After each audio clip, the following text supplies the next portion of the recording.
Hi everyone, this is Dr. Michele Alignay, your family psychologist. Welcome to Coffee Break with Dr. Michele. I'm going to have conversations with you about family life, relationships, and faith, and I hope you join our conversations here at this YouTube channel. Good morning, friends! Welcome to Coffee Break! This is Dr. Michele Alignay. Magandang umaga, magandang araw sa inyo, sa ating mga kaibigan who are here watching live for this Tuesday Coffee Break session. Kumusta na po kayo? Kumusta ang inyong linggo? Kumusta ang inyong nakaraang half day, half a month for the month of July. So, good morning, Miss Ruby. Good morning, Miss Amy. Salamat at lagi kayong nakaabang. Good morning, Miss Chi. So, this morning, I just have to share this, okay? This morning, we're going to talk about evolve. Ayan. Napakabigat ba ng word na ito? So, good morning, Miss Rovi. Okay, payday na. Yeah, thank God you have pay. You have pay. Thank God we have paid. Thank God we have work. So, this morning, pag-usapan natin yung evolve. Friends, when you hear the word evolve, habang sinaset up natin yung kape nyo or whatever, when you hear the word evolve, ano yung word that comes to your mind when you hear the word evolve? Can you type it at the comment section? Hello, good morning. Good morning. Nice haircut. Yes, hindi ko talaga kaya ang mahabang hair, so I really need to get my hair shorter. It's a lot better for me. Parang ang daming nawawalang weight. Salamat sa aking hairdresser for attending to this, na si Ren. Thank you, Ren. So, good morning. Please get your coffee and let's talk about evolve. So, what's the word that comes to your mind when you hear the word evolve? Ayan. So, yung hair ko nag-evolve from medyo mahaba, from then umigsi ng husto hanggang for the past years, puro maigsi. Pinahaba ka ulit. So, ngayon, I know what's really for me. Maria Monica, good morning. Sabi mo, transformation. So, sa mga kaibigan natin na nakikinig, ano ang evolve? Hi, Ate Cookie. How are you, Ate Cookie? What's the word evolve for you? Ano ang word that changes? Ayan, ako, yang. Alam mo yung evolve na yan, talagang kakabit yan ng changes. And we know, sa mundong ito, change is inevitable. Sabi nga, the constant thing in life is change. Good morning, Miss Vitti, all the way from Calgary. Wow! It's nighttime there, I suppose. Okay? So, how are you with changing? How are you with your changes? How are you with evolving? Sabi nga, transform, evolve, changes. Kumusta naman?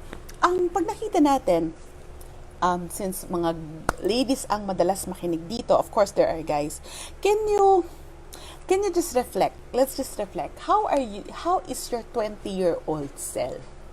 Ano yung feeling mo, cool ka that time in your 20-year-old self? What's the coolest thing that happened to you when you were 20? And then, ano yung paborito mong bagay na parang hindi mo mabitawan nun? Can you just share with me? Unahin natin ng 20. Titingnan ko dito kung sino yung mga ka-generation ko. So, when you were 20, what's the thing that you feel that, I'm here. I'm so cool because I have this. Yan. Ano yung meron ka when you were 20? Tayo, when we were 20, what's that thing that we think that parang made us at 20? Okay? Can you put that in your comment section? Tapos, isipin mo rin, what made you or what you think it's so cool to you when you were 30? Yan. Okay. And then at 40, lalo na yung at 40, so kita natin, what do you think made you? Rovi, coolest thing, traveling with friends at 20? Yes, pwede. Yeah, we have a job. Tama yan. So, at 20. Personally, ano pa yung meron sa inyo? At 20, ito yung meron ako. At gimmick, yan. I think totoo yan. Yung parang, meron na tayong trabaho, tapos may capacity na tayo. Tingnan mo yung term natin, gimmick. Meron na tayong gimmick. So, at 20, di ba? At, ang tanong ko, at 30, so yung mga 30 and onward dito, ano yung sa tingin nyo, mark your 30 30th year. Ano yung personal na ginawa mong change sa sarili mo nang nag-30 ka? Yan. Ano yung personally na iba mo when you were 30? 30 ha? 30. Yeng beeper! Totoo yan! Pinag-usapan namin yan, tinatanong ng mga ng mga anak ko, what's beeper, what's pager, mom? Totoo, I have my pager when I was in college because I was living in a dorm. So, at 30 naman, so 30 na tayo, gimmick to sawa. Tama, Ma'am Nori. Sige, ano pa? Ano pa yung meron tayo at 30? So, motherhood? Wow, motherhood agad Motherhood, ay ako rin. I think I gave birth to my son when I was, I think, 29. Motherhood changed me at 30.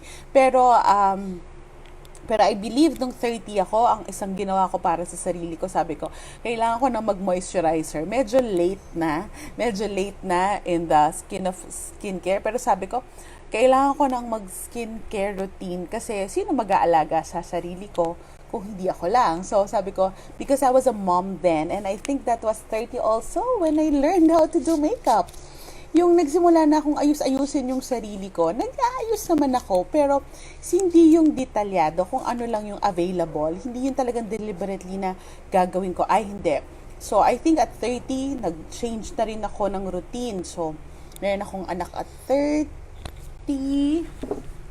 Yeah, meron ako anak that was 10 years ago. Oh, no, not just 10 years ago. That was almost 13 years ago. So, balancing family and career. Ako rin po, I think I was there at the time, balancing my family and career.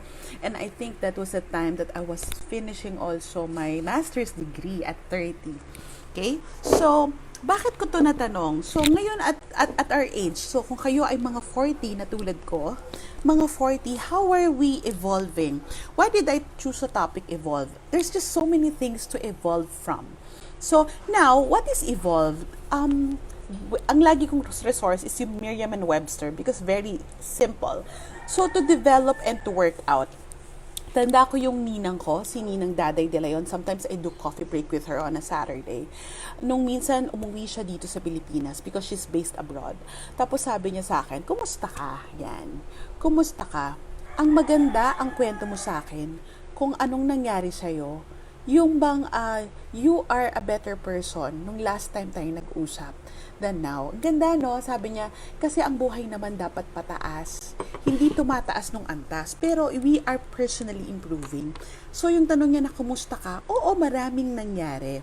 There are many things that might have happened in our lives. There are many things that we've been through.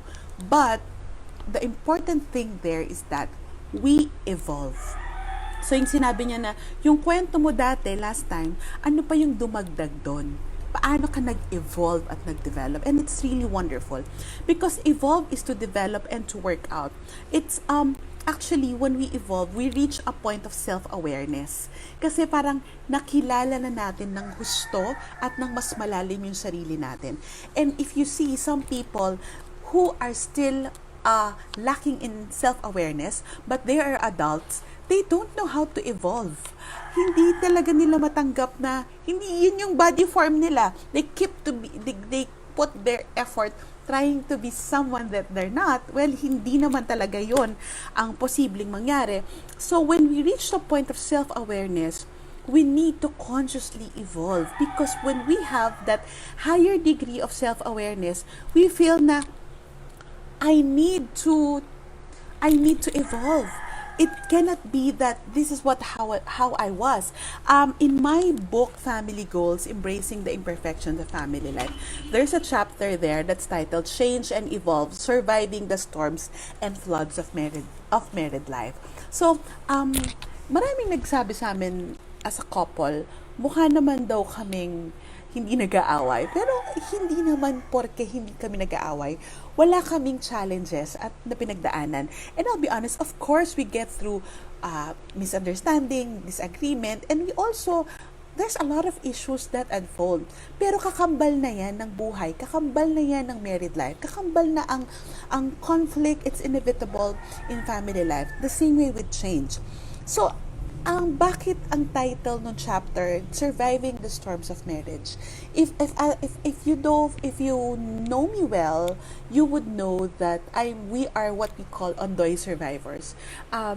If you know that dreaded big flood in 2009, September 26, 2009, I gave birth to my daughter, but at the same time, while I was in the hospital, our house is submerged in the flood of Ondoy. And the sad thing is that, of course, pag uwi namin, wala nang laman yung bahay namin because we live in a one-story house and naransak na at nadala na ng agos ng baha yung ibang gamit sa loob. So, what is there left? Yung mga nandun lang sa cabinet. So, gaano kataas yung tubig sa loob ng bahay namin? From your nose down. So imagine if you're standing, you're in a regular height, from your nose down, that's how high the flood is inside the house. So if you will imagine that, and I will tell you, we've survived and we've evolved. It's parang siyang thrive. Yung thrive, we are doing well despite the changes. Yung evolve, this is our evolution of man. We are, sabi nga parang, God gave us gifts and we evolve as we nourish the gift that He has given us. And that's the evolution that God is asking from us. Hindi mo lang basta sasayangin kung anong nangyari sa'yo. And naniniwala ako, in this pandemic season, it's a good check, it's a good filter, it's a good equalizer, and it's a wake-up call. Hindi ko naman sinasabi na I am happy na nangyari sa atin itong pandemic. But we'll look at it as a time for us to evolve. A time for us to evolve in what we think is good for us before. Another thing is we evolve in the preferences and the lifestyle that we had. And a reference, ang lagi kong sinasabi, it's the pre-pandemic and to pandemic. Kaya it's really going to be a wonderful, even though it's really an experience of drought, an experience of test, and an experience of difficulty while we are in the pandemic. Pero friends, we are already here. March, April, May, June, July. 5th month na. I think we are on quarantine for 4 months. 4 months already. Eksaktong 4 months yan. We are already on the 4th month. Ang tanong ko sa inyo, may nag-evolve na ba sa inyo? So, kaya ko tinanong, anong hawak mo nung 20-year-old ka at nung 30 ka? Sana yung buhok mo iba na rin. Sana yung the way you put your makeup and all iba na rin. Sana yung the way we dressed up then, it's different now. Well, some trends come and go. But my point here is that I hope that we are becoming the best version of ourselves, because when we were younger, our tendency is that we try to see what's the trend and compare ourselves with other people. But when you're older, when you're 40 like me, stop comparing yourself and stop comparing your timeline with the timeline of other people, because you're supposed to evolve that person inside you and that relationships that you have in the best version of yourself. Hindi na tayo ikukumpara. Wala na tayong tanungan. Hindi mo na rin sisisihin yung tao, hindi mo na sisisihin yung circumstances that we are in. Utang na loob, pag sinasabi mong wait and see pa ngayong pandemic, ano pang mangyayari sa atin if it's still wait and see situation? Pang-4 na buwan na natin, right? So why do we need to evolve? Because we are called to grow, to be better, and to thrive. Kaya nangyayari itong changes and challenges because it's an opportunity for us to grow. Alam ko, kung naman mga coffee breaker friends natin na madalas marinig na sinasabi ko yan. Because a crisis is an opportunity to be the best of ourselves. And even if the circumstances are perfect, there are ways that we can evolve from it. Babalikan ko si Ondoy. It's the most heart-wrenching experience that I had next to losing my child. I lost my son Carlo, gusto ko yung sinabi mo, we cannot go back to our old ways. We need to evolve and work for a better normal. Tama yan. Kasi tinan nyo, kung luma pa rin nating lifestyle, yung gagawin natin, kahit na naka-quarantine, baka ngayon may COVID na tayo. Kasi labas pa rin tayo ng labas. 'Di ba? Lalo natin hindi masusolusyonan. And as I was saying, kaya we work for a better self in this new normal because we owe it to ourselves. We owe it to ourselves. We owe it this experience. Ondoy has really wrenched me. My losing my child, it's the most wrenching. And next is that the Ondoy experience. But then I have a silver lining when I had Ondoy because during Ondoy because I gave birth to my daughter. But in the midst of joy, there's lost, as in lost of resources, napakaraming bagay na nawala sa amin. So, ang tanong ko lang sa inyo, ano yung person that you want to be when we will look back on the time that this pandemic happened? Pag kinwento na natin sa anak natin, sa apo natin, anong ginawa natin ng pandemic? Masasabi mo bang nag-evolve ka? Yan, yun yung magandang tanong. So what needs to be evolved? Saan natin dapat i-anchor yung pag-evolve natin? Well, some evolve in their looks, 'di ba? So yung iba, tingnan nyo, ang dami nang nangyari. But we don't evolve just to allow things to happen to us. We evolve by being an active process of how we're changing. Yun po yung pagkakaiba. Change na pwedeng nangyari na lang. Pero when we are highly self-aware, we consciously evolve.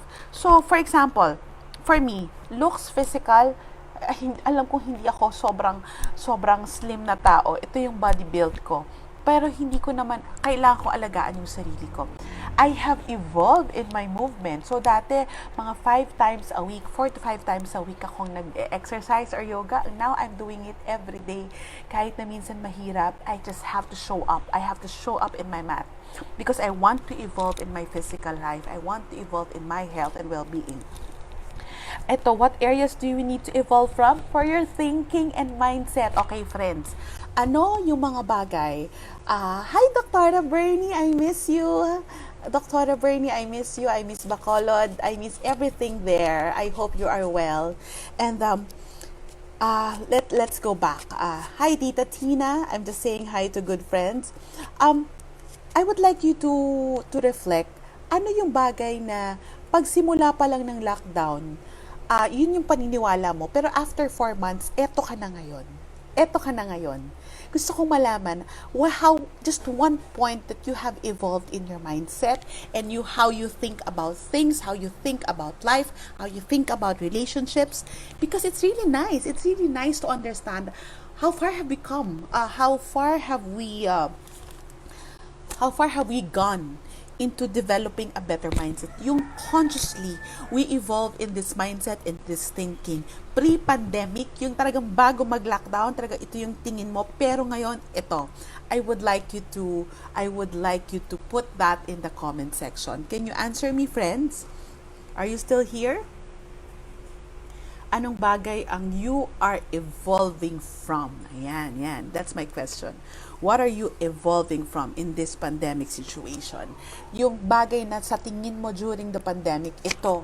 Tapos ngayon, wow, iba na. I realized na kaya ko palang magpatubo ng halaman. Rovi, ako rin. I'm loving it. Dati feeling ko talaga lahat ng halaman sa loob ng bahay namin namamatay kasi nangyari na yan dati. So, this is my second or even third wave sa pag-aalaga ng halaman and my plants are thriving! And I'm so happy about that. So, Area, you can call me a plantita. Tita Tina Dumigpe. Oo, I can be a plantita. Like you, I'm a plantita na rin. Or hala mom. Ay, mas gusto ko yung plantita. Okay, so what else? Isn't it that we are also afraid at the start of this pandemic? Pero kakayanin pala natin. Yun lang mindset na, oh my God, hindi ko kaya sa bahay. Paano na yung ganto ko? Paano na yung ganyan ko? Paano na yung ganyan ko? And di ba ngayon we are at home and we can make do with so many things? That's a mindset in itself. Friends, you can live being alone and you are okay with it. Spending on unnecessary things. Yes, true. Yan, I like it that we are evolving on that and how we think about things, how we think about life. I would like you to see na ay kaya pala. Kaya pala. I can enjoy Zumba alone. Ako hindi pa rin ako nag-evolve. Ayoko pa rin na maingay. So gusto ko pa rin ng yoga na ako na lang. So here, we have to evolve in our thinking, in our beliefs. Kasi even the things, appreciate the little things, the small things that matter. Yes, kasi even the little things, the interests and hobbies that we have before, dati hindi natin akalain na magugustuhan natin. Now we are evolving. And isn't it, kaya paglabas natin, tinan mo, si Drangel, sabi mo, Drangel, di ako sanay na umalis, na di umaalis, parang mabubuwang ako pag 1 week na hindi nakaalis. So, naka-adapt ka na sa bahay 24/7, very good. Alam nyo, pag labas natin dito sa quarantine at pagkatapos itong pandemic, iba na rin yung buhay.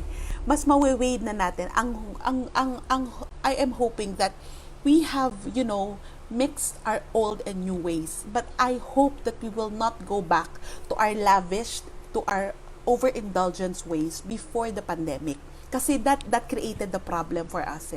That created the problem. And we, being mindful of the essentials now, alam natin kung ano yung mas mahalaga, alam natin yung priority, sana yung values na yan, madala natin. And that's the mindset that we would like to evolve from.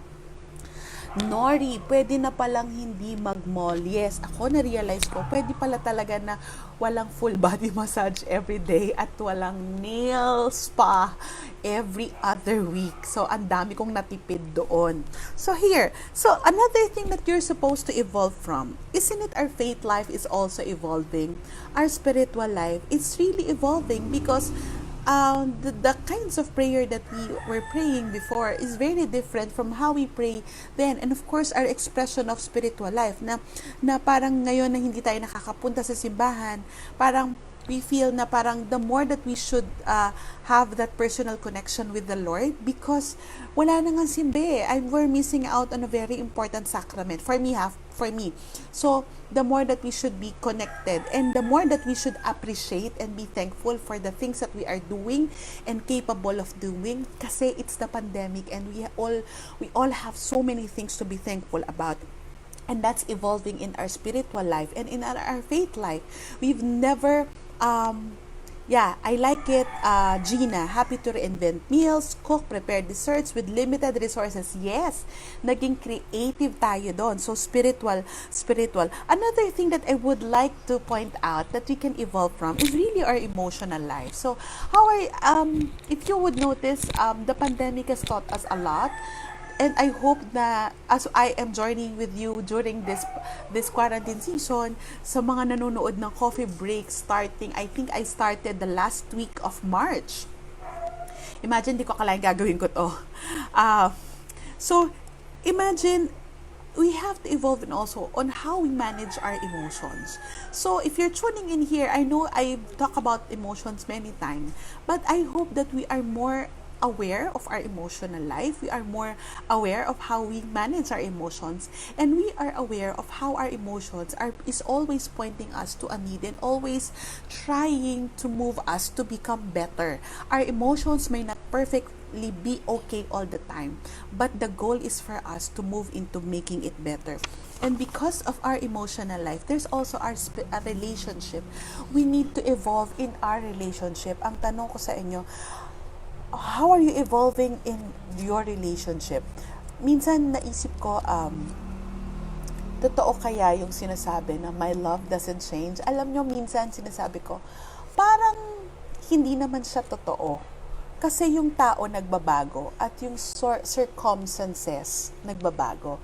So, pakiramdam ko minsan, posibleng mabawasan yung commitment, posibleng mabawasan talaga yung level of love. Kasi, we want to fill our love tanks also. But looking at it that way, nag-change kasi yung person and the circumstances are changing. Whether you like it or not, we are changing.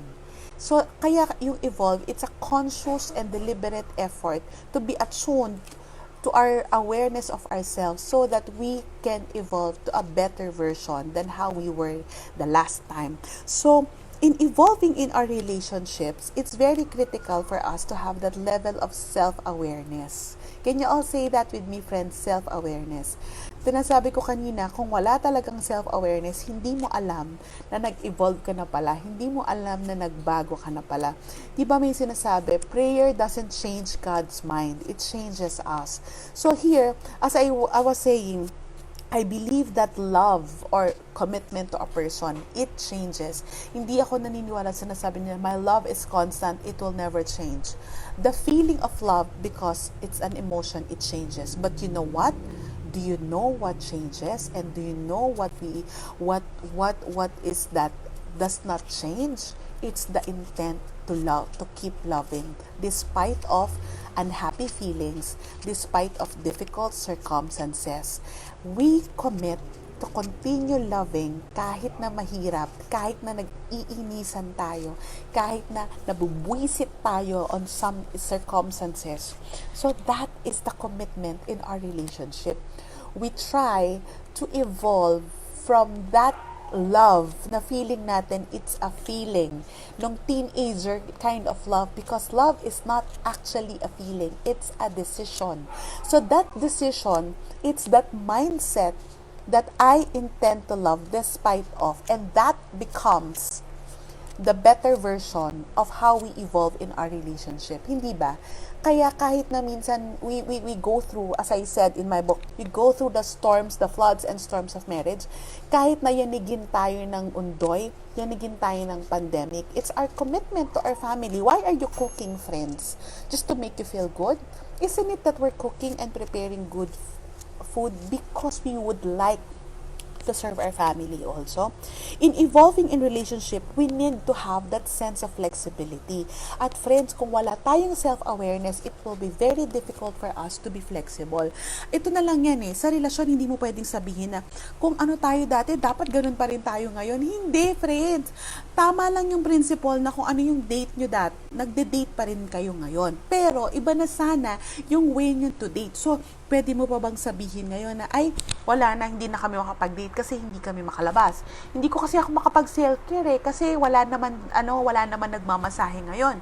Pwede mo bang sabihin na, ay, hindi ko sila mapuntahan. So, wala lang, hindi ko na lang nakakamusta kasi wala naman akong way. So, that is not evolving. That is getting stuck. That is getting stuck. Just like what Brother Bo said in Full Tank Tuesday. Just today, the Bible is connected to being stuck. Did we change from our ways then? So, hindi mo na pwedeng sabihin yung mga ways that we have been doing before in our relationship is the same way that we have been doing now, because we need to evolve. So, hindi na nga rin excuse ngayon na malayo because there's connection here online. So, here, flexibility is very crucial. And then, why is self-awareness very crucial in evolving? Because flexibility, I think I've mentioned this, it's a balance of the I and the we in relationships. When we are flexible, we know how to give importance to the I so that we can be more empowered for the we. So there. So, how can we not have self-awareness? It cannot always be the we kasi mauubos yung I, kaya tayo naubos.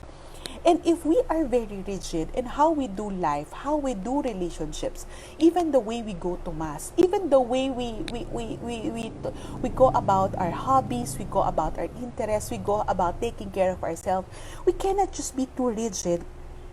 And we just cannot be to go with the flow. Yung go with the flow, nagpapadala lang kung anong meron, kung anong trending, kung anong sabi ko nga, bandwagon, yung sunod lang sa uso.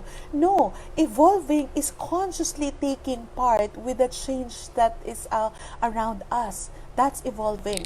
But if we are just flowing, nagpapadala sa agos, kung anong meron, nagbabago ka, but not in the best version of yourself. Kasi I'm gonna tell you, friends, kung hindi tayo magiging active part, ano na kaya itsura mo ngayon? Kung anong ginawa ng friends mo, ginawa mo rin sa sarili mo. Kung anong binili ng mga 5 tao dyan sa timeline mo, biniril mo na rin. Kung anong sinubukan, walang masama dyan. Walang masama kung sumunod sa uso.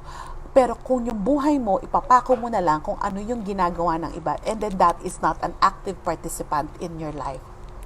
Make sense?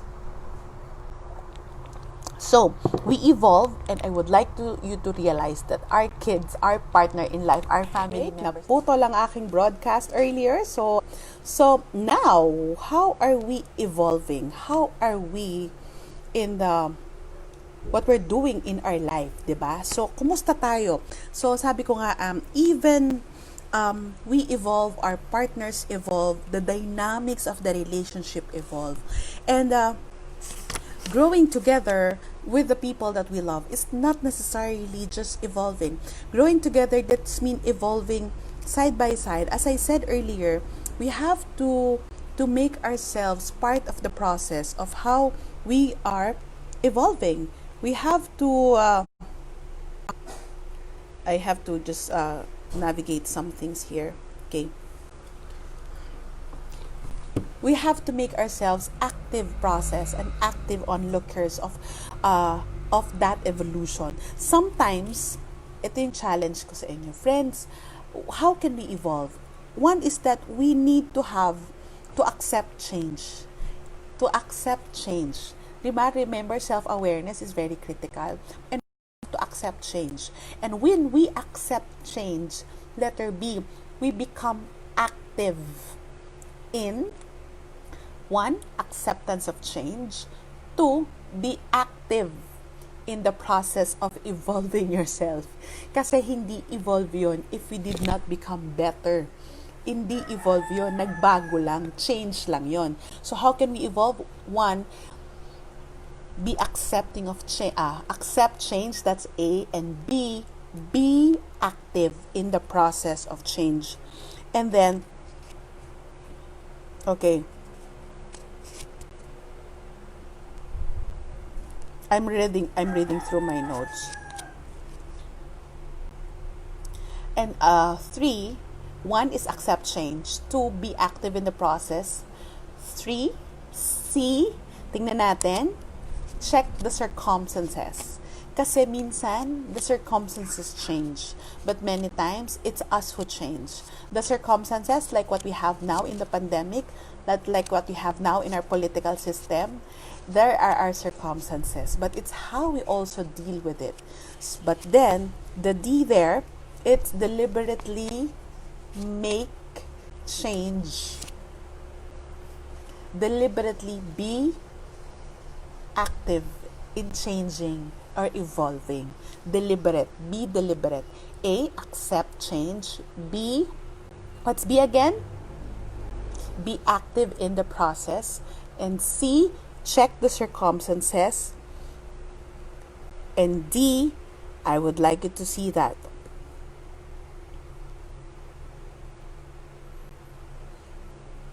Okay, no, it's not deliberate. Different. Things are always different. Things will always be different. And you will always be different. Remember we talk about differences. So A, how will you evolve? What's A again? Accept change. B, be active in the change. C, check the circumstances. D, different. There's always a different form. There's always a different way of doing things. And it's not different na iba ako. No, ibahin. We need to continue to change. If some things did not work out before, we need to do something different. We as a person, we as family member, we as partners, we contribute to the relationship. And I would like you to check in A, B, C, D. How are you contributing to your relationship? How are you making things different from how it was before? Because we cannot evolve kung hindi natin babaguhin yung mga bagay. That's why the D, it's very critical. And in relationships also, kaya yung inon is that we enable the change. We enable. Remember, meron sa family psychology na tinatawag na enabler. Ito yung unhealthy change. Ito yung sinasabing codependent relationship. Ito yung mga bagay na kaya ka nagiging enabler kasi yung pangit, sinusulsulan mo. For example, yung nanay na nagda-drugs na anak, binibigyan mo pa ng allowance, alam mong ginagastos lang sa drugs. So, that's enabler. That's an enabler. O kaya naman, alam mo na addicted yung anak mong lalaki sa online gaming, dinadalan mo pa ng pagkain sa kwarto kasi ayaw niyang bumaba. So that is enable. We are the enabler. Enabler kasi siya. But we can be healthy enablers by noticing our personal boundaries. Remember, in flexibility, we need the I and the we. That's what I mentioned earlier. So here, if we will grow as a person, we want to put healthy boundaries so that the other person will grow independently from us and both of us grow in the relationship. Hindi ko alam kung matino yung sinasabi ko. I think next time I'll talk about codependency, and then that's a promise. So, but we can be healthy enablers. So, ang I pa rin is enable. If you are enabling negativity, if you are enabling sin, if you are enabling negative patterns in your family, and then now be the enabler of good things, be an enabler of healthy communication pattern, be an enabler by establishing good boundaries or healthy, well-defined boundaries between you and your loved ones, because you can do that, and that's how we evolve. And again, friends, mahirap tong gawin kung wala tayong self-awareness. So accept. And when we have that self-awareness, we can be able to A, accept change, B, be active in the process, C, we can check the circumstances, D, different. We can make things different. We can be different. And E, enabler, or be an enabler. Be a healthy enabler. Friends, bakit ko ito sinasabi? Because I just don't. Gusto niyo ba na kung ano yung itsura niyo noong 2020 kayo? Yun pa rin yung itsura niyo ngayon. Gusto ba natin na yung buhay natin dati, parang walang nagbago? Ganun pa rin. Kung gusto ba natin yung mindset natin, kung paano tayo mag-isip, kung ano yung ulam mo ng Monday, Tuesday, Wednesday, Thursday, Friday, Saturday, years back, yun pa rin ngayon. That's why we need to evolve. We cannot just be stuck. We need to grow. We need to thrive, as I always say. But we need to evolve to becoming the best version of ourselves in relationships. And if we keep evolving, our relationships evolve too.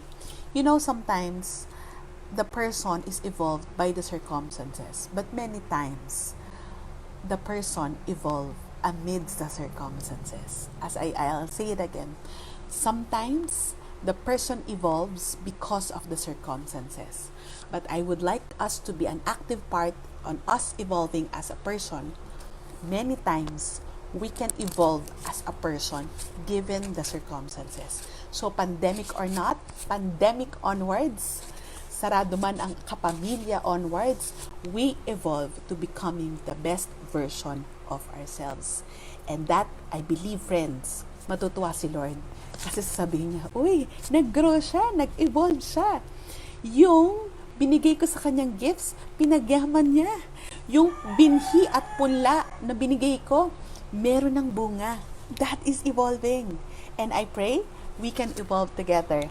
Thank you for joining me this morning at Coffee Break. I hope you learn. I hope you evolve. And please, leave in your comments, how have you evolved, friends? Kung meron kayong isang matatandaan kung paano kayo nag-evolve from last year to this year, what is it? Please leave that comment. I evolved blank. I have evolved blank. I will leave that question with you, and I hope we evolve to become the best version of how God wants us to be. See you again on Thursday. Please don't forget to leave your comments, to leave your answer to my question. God bless you all. Thank you. This is Dr. Michele Alignay.